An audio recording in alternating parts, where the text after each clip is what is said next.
2 Timoteo capítulo 4 versículo 5. ¿Lo tenemos, hermano? Dice así: tú, por el contrario, es Pablo hablándole a Timoteo, sé prudente en todas las circunstancias. Por eso se llama 2 Timoteo, la segunda carta que Pablo le envía a Timoteo. Tú, Timoteo, le dice, por el contrario, sé prudente en todas las circunstancias, soporta los sufrimientos, dedícate a la evangelización, habla de Cristo, cumple con los deberes de tu ministerio. Ahora nota en versículo 6, yo por mi parte ya estoy a punto de ser ofrecido como un sacrificio. ¿Dónde se encuentra Pablo? Preso, ya es un anciano, un viejito, las fuerzas se le han ido. Aparentemente ya no puede ver, tenía un problema en la vista. Muchos teólogos y historiadores cristianos dicen que ese era el aguijón que tenía Pablo, probablemente no podía ver. Y el tiempo de mi partida ha llegado. Él está consciente. Las horas las tienes contadas, los días los tienes contados. Noten versículo 7. He peleado la buena batalla. He terminado la carrera. Me he mantenido en la fe. Y por lo demás, Timoteo, por lo demás, me espera la corona de justicia que el Señor, el juez justo, me otorgará en aquel día. En aquel día. Ese día, lo hemos estudiado acá, se llama el tribunal de Cristo. El día que todos los cristianos, desde que empezó la iglesia hasta el último cristiano que haya muerto, estaremos frente a frente a nuestro Señor Jesucristo, no para salvación, porque ya somos salvos por su gracia, pero respondiendo qué hicimos con nuestra vida, qué hicimos con ese mensaje delante de Él. Unos seremos premiados, otros seremos avergonzados, porque toda la vida cristiana fue para ellos, no para el Señor. Entonces, eso lo está diciendo en versículo 8. Por lo demás me espera la corona de justicia que el Señor, el juez justo, me otorgará en aquel día. Y no solo a mí, sino también a todos los que con amor hayan esperado su venida. Ok, voy a hacer un resumen de lo que es lo que vimos el domingo pasado y luego vamos a explicar el versículo, por qué leímos este pasaje. Ok, si pueden poner la foto que trajimos en el slide. Yo les dije el domingo pasado que la crianza de los hijos se ve por etapas, ¿no? Se ve por etapas, si lo pueden poner. Y la primera etapa es pues cuando son bebés, en inglés le dicen un toddler, ¿no? Chiquitito. Allí como padre, ¿quién tiene la mayor influencia en el niño? O 100% de influencia, ¿quién la tiene? Tú como padre, tú tienes la influencia, depende totalmente de ti ese niño. Pero a medida que el tiempo va pasando, escuchen estos padres, es natural, es así la vida. A medida que el niño va creciendo, tú vas a ir perdiendo influencia en él. No puedes evitar eso.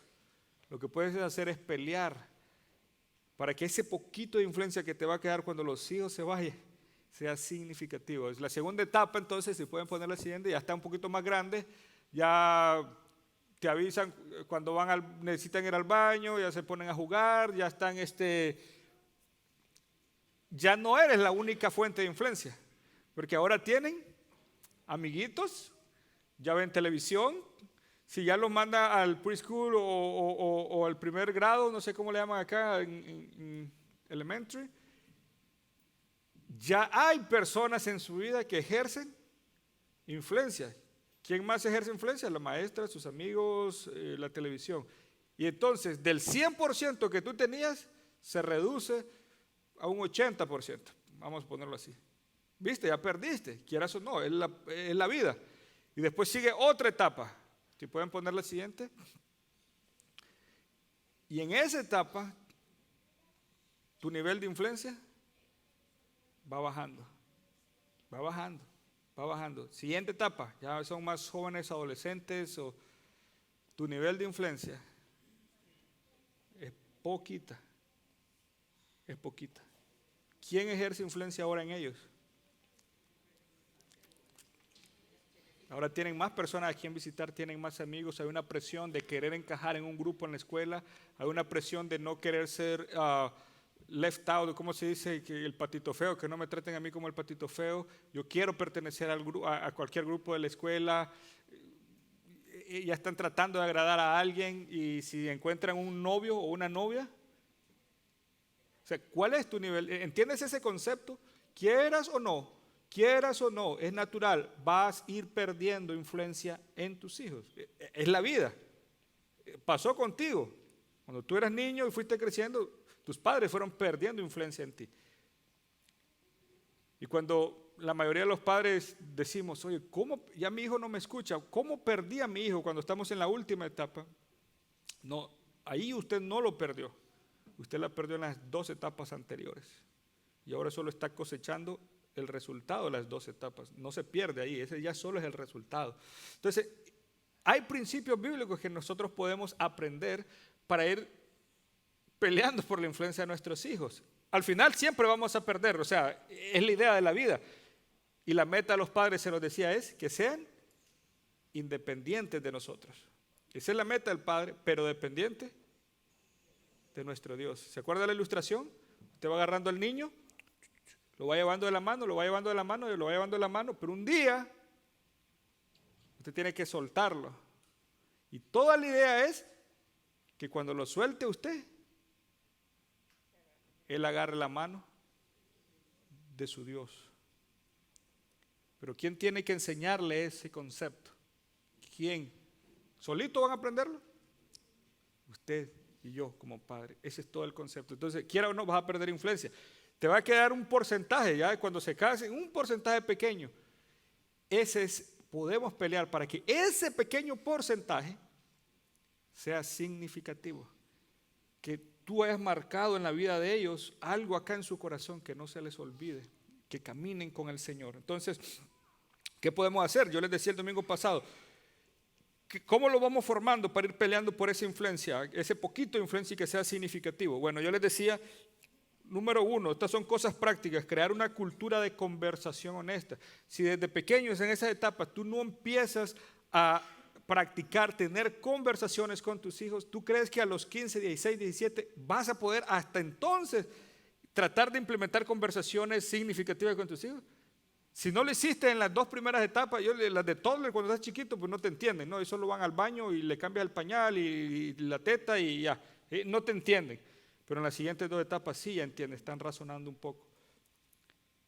Y si en esas 2 etapas no empiezas tú a crear una cultura de conversación, no esperes, no vas a poder tener conversación con ellos a los 16, 17, 18. No, por toda la influencia que el mundo ejerce en ellos. ¿Me están entendiendo el punto?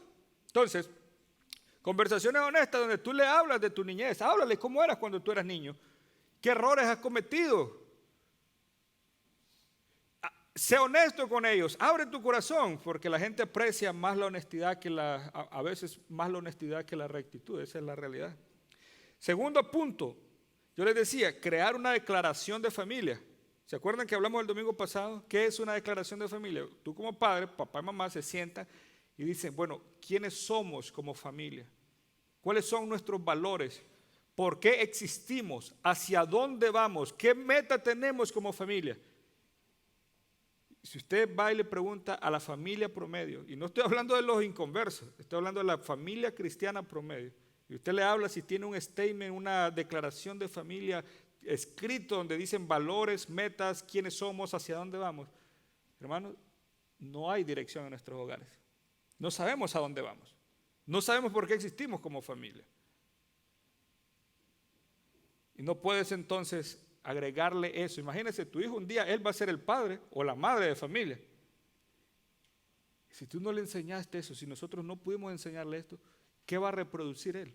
Carece de ese ejemplo. Entonces, al contrario, si usted con honestidad se sienta como padre y dice, oye, ¿quiénes somos? ¿Hacia dónde vamos? ¿Cuáles son nuestros valores? ¿Qué cosas son negociables? ¿Qué no son negociables? ¿Qué metas queremos alcanzar con nuestros hijos? ¿A dónde los vemos?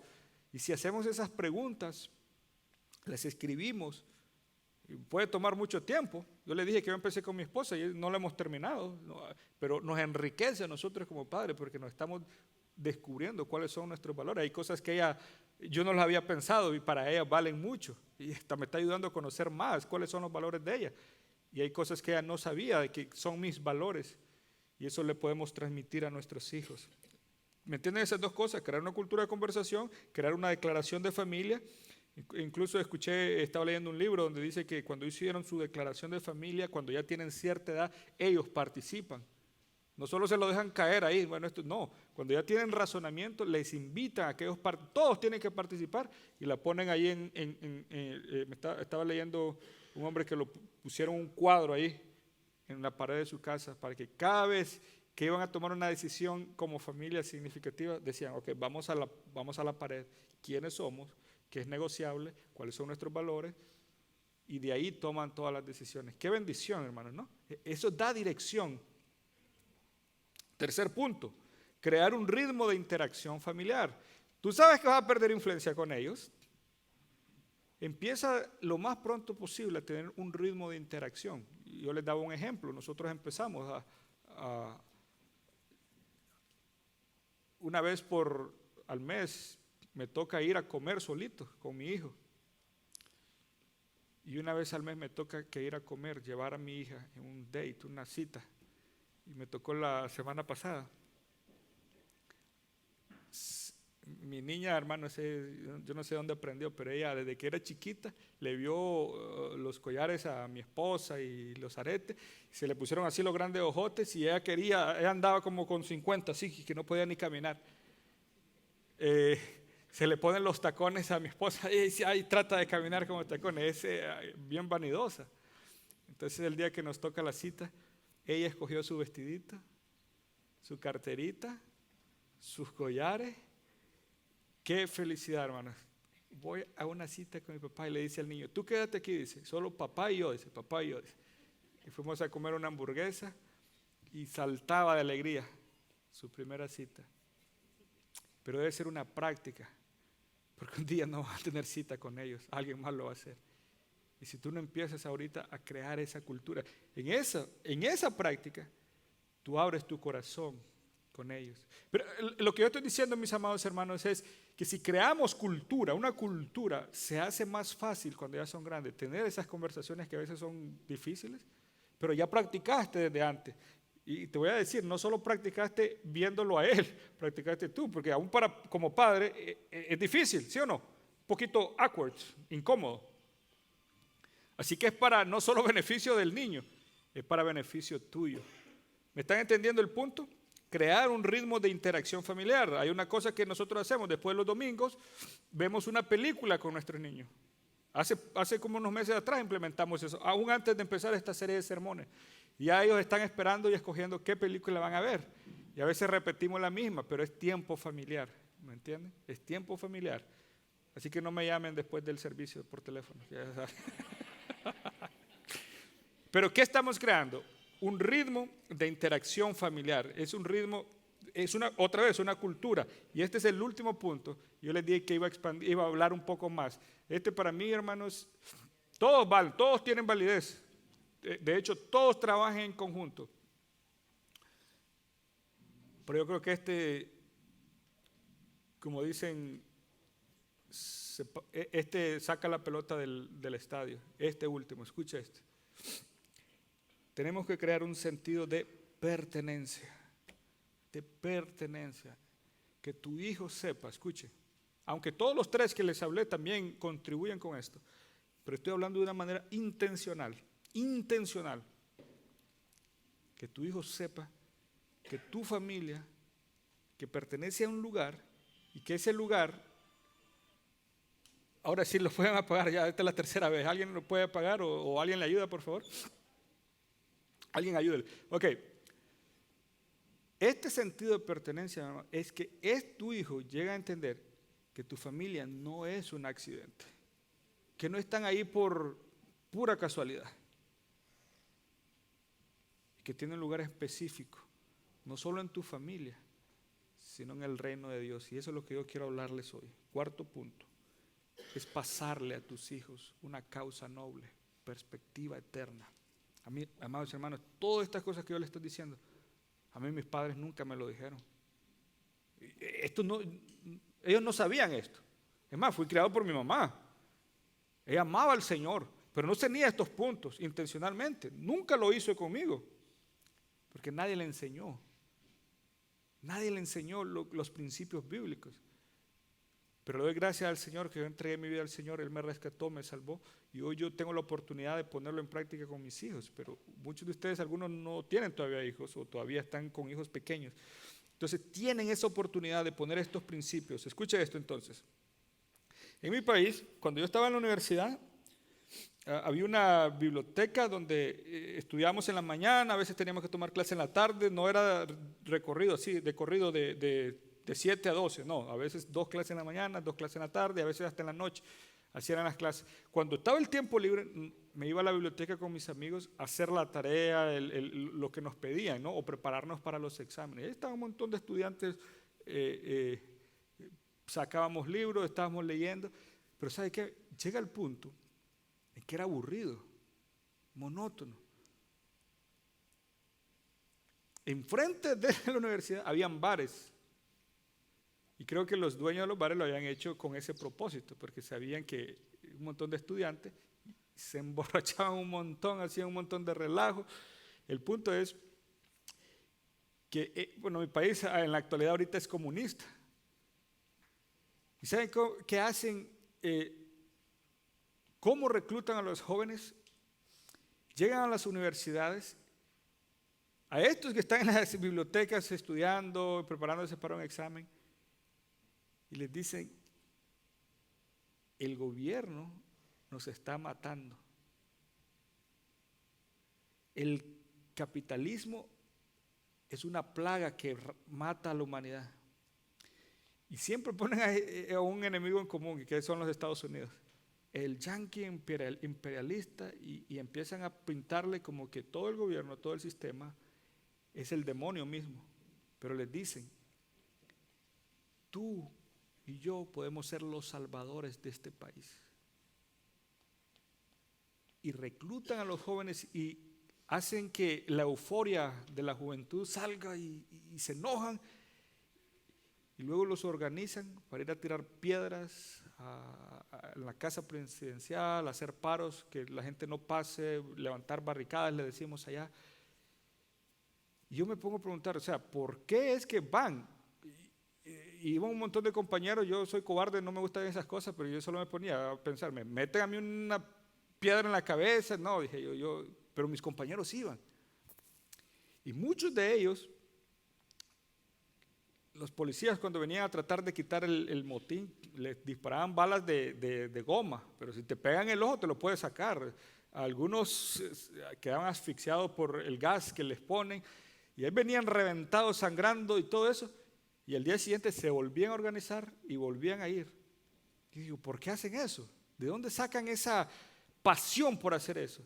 Amados hermanos, la manera en que les dicen es, les están vendiendo una causa, les están diciendo, pelea por el futuro de tu país, pelea por tu familia, pelea por el futuro de... O sea, nosotros somos la solución, y les venden una causa. Y eso le ven ellos más significado, más valor, es más atractivo que estar leyendo clases de matemáticas o de español o de historia para ir a contestar un examen en un papel que te ponen enfrente. ¿Entienden el punto? En la vida cristiana, nosotros como padres tenemos la causa más noble, más importante que puede existir en la humanidad. Es el reino de nuestro Señor Jesucristo. Yo creo que por eso muchos de nuestros jóvenes adolescentes, cuando ya van a la universidad, cuando ya gradúan, se olvidan del Señor. ¿Saben por qué? Honestamente, les voy a decir, abramos nuestros ojos. No es una cosa aburrida venirte a sentar aquí a escucharme a mí que ni me conocen. Estoy hablando de jóvenes, o sea, de un adolescente. Pónganse en los pensamientos de un adolescente. Cuando el mundo les está ofreciendo sexo, droga, licor, fun, diversión y todo eso, y nosotros como padres decimos, ven aquí con un montón de señores, personas, y a escuchar a este señor de Nicaragua.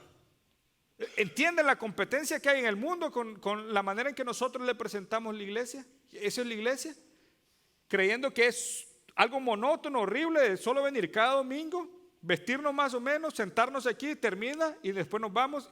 Hermano, eso no tiene valor. Pero hay una cosa todavía peor que creo que nosotros hacemos los creyentes, que no hemos entendido.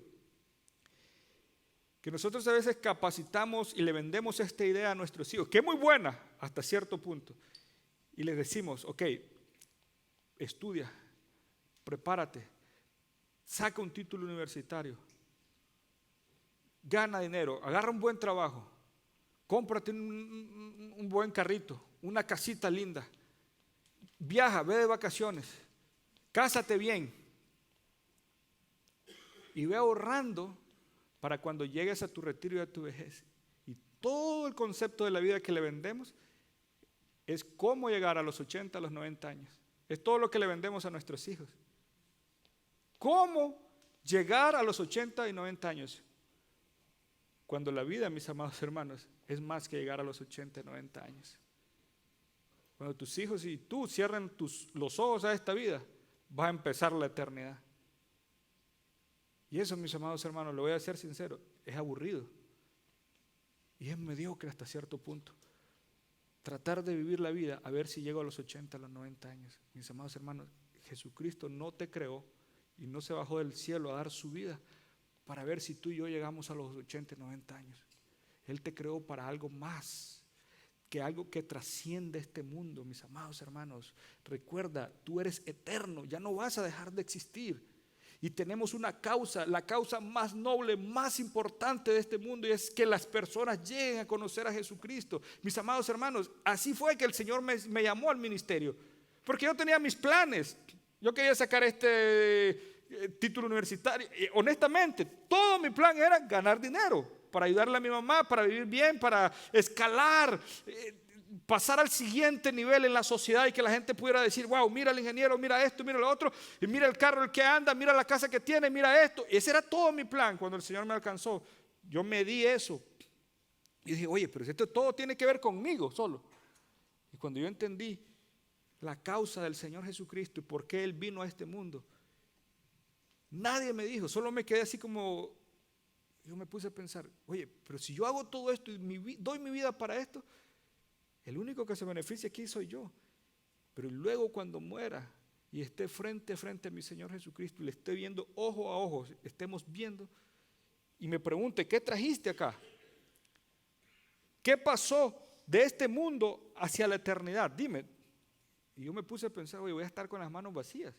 No le voy a llevar nada al Señor y todo lo que dediqué se quedó. Porque este mundo va a ser destruido. Eso es lo que la Biblia dice. Oh, pero me puse a leer la palabra del Señor. Pero si yo le sirvo al Señor y tan solo una persona en toda mi vida, en todos los años, solo una, aunque sea una, reciba al Señor Jesucristo como su Salvador personal, ¿por cuánto tiempo va a estar esa persona con Jesús? Para siempre. Y me di, y dije, ¿cuál? ¿Yo? ¿Para mí? ¿O la causa de mi Señor Jesús? Me tomó tiempo, me tomó unos 3 años desde que empezó eso, seguir con la idea, hasta que finalmente decidí y dije, no vale la pena seguir mis sueños, porque no va a trascender. Ahora quiero que veamos esto entonces. El punto que les estoy diciendo es, mis amados hermanos, que si nosotros le decimos a nuestros hijos y le ponemos todo ese plan, que es muy bueno, yo no estoy diciendo que es malo, pero si hasta ahí llega, compra tu carrito, tu casita, vacacioncita, un retirito cuando estés. Mis amados hermanos, eso es muy poco, no tiene significado, carece de valor, no va a pasar a la eternidad. Pero si le decimos a nuestros hijos, edúcate, sí, saca un título. ¿Quieres empezar una empresa? Empiézala. ¿Quieres tu propio negocio? Adelante, yo te apoyo. ¿Quieres ser abogado? ¿Quieres ser doctor? Está bien, todo eso está hermoso. ¿Para qué? ¿Cómo puedes utilizar tus recursos? ¿Cómo puedes utilizar ese lugar que el Señor te va a dar para influenciar a los demás y meterte a aceptar la invitación que Jesucristo te está dando de luchar por su causa y avanzar su reino en este mundo? ¿Me están entendiendo el punto? ¿O estoy hablando solito? Ok. El mejor ejemplo de esto es Pablo. Por eso le leí ese versículo. Cuando hablamos y le está escribiendo a Timoteo, hermanos, Pablo lleva 30 aproximadamente o 40 años de ministerio desde que conoció al Señor Jesucristo. Esto es lo curioso. En Hechos capítulo 1, el Señor llama a sus discípulos, pero Pablo todavía no se ha convertido. Él no es cristiano, no conoce a Jesús. Llama a los 11 porque Judas traicionó al Señor, ya no es parte del grupo. Hay 11. Y esos 11 el Señor les dice, antes de ascender al cielo, vayan y sean mis testigos, hablen de mí a los demás. Vayan a Jerusalén, donde ellos estaban, Judea, Samaria y hasta lo último de la tierra, lo último de la tierra. Pablo no estaba ahí en esa conversación. Los años pasan y Pablo le entrega su vida al Señor, ¿no? Va de camino a Damasco en un caballo con un ejército a matar a los cristianos, era un terrorista, como los de ISIS, eso es lo que él hacía. Y Jesús se le aparece, lo derrumba del caballo y le dice, Pablo, ¿por qué me persigues? ¿Quién eres, Señor? Yo soy Jesús. Y ahí Pablo le entrega su vida al Señor. Pero esta es la cosa, Pablo no estaba en la conversación, ¿ok? Quiere decir que alguien le tuvo que haber dicho a Pablo la orden que Jesucristo había dado, de que fueran Jerusalén, Judea, Samaria y hasta lo último de la tierra. Porque si hay un hombre en todo el Nuevo Testamento que vivió para cumplir esa orden, fue Pablo. Lo calculó, lo planeó, reclutó personas, creó todo un plan para literalmente llevar el evangelio hasta lo último de la tierra. ¿Qué era considerado lo último de la tierra en aquel entonces, viendo geográficamente desde Jerusalén? Era España. Si usted se pone ahí en el mapa, acuérdense, América no se había descubierto. Él lo tomó literal y dijo y pensó, ¿cómo llevo este mensaje del Señor Jesucristo hasta lo último de la tierra? Y si ustedes leen todas las cartas de Pablo, él vivió literalmente para cumplir esa orden. Planeó. Él no fue a Filipo por accidente. Él sabía que había una ruta que conectaba y llevaba hacia Europa y había un montón de comerciantes y él dijo, si yo planto una iglesia aquí y si uno de estos comerciantes se convierte, en su camino va a ir llevando el evangelio a todos estos lugares. Cuando iba a una ciudad buscaba jóvenes y los reclutaba para la causa de Jesucristo. Y ese es uno de ellos, es Timoteo. Él lo agarró jovencito, lo adoptó como su hijo espiritual, lo entrenó. Porque él sabía, Pablo, que él no iba a poder cumplir esa promesa solito. Él no iba a poder alcanzar hasta lo último de la tierra solo. Él entendió que él necesitaba entrenar, reclutar a otros, hablarles del Señor Jesucristo y enviarlos a esas ciudades específicas. Pero esto es lo que me llama la atención. Cuando le está escribiendo a Timoteo, Timoteo es pastor de una iglesia. Ahora, noten esto, antes de llegar a ese punto, solo una cosita de Pablo para ver cómo viven. En Hechos capítulos 14 dice que Pablo llegó a Antioquía a hablarles del Señor y llegó a una ciudad llamada Iconio.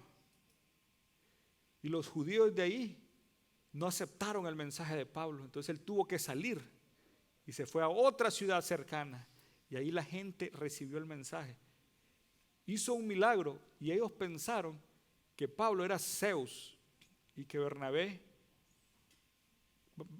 era Zeus y que Pablo era su sacerdote. Y le trajeron unos toros y unas guirnaldas y empezaron a adorar a Pablo y a Bernabé como que eran dioses. Entonces Pablo se rasga las vestiduras y empieza a decirle, no, yo soy otro ser humano como ustedes. Y mientras está pasando eso, la ciudad de Iconio y de Antioquía, que habían corrido a Pablo, llegaron estos judíos y levantaron un alboroto y convencieron a los de esta ciudad de que Pablo y Bernabé eran dignos de morir por el mensaje que llevaban. ¿Y sabe qué hicieron la gente? Agarraron piedras, literalmente, y empezaron a aventárselas en la cara, en el cuerpo a Pablo. Lo apedrearon, ensangrentado cayó allí, y cuando pensaron que estaba muerto, lo agarraron y lo arrastraron fuera de la ciudad como que era un perro muerto, y ahí lo dejaron tirado a Pablo.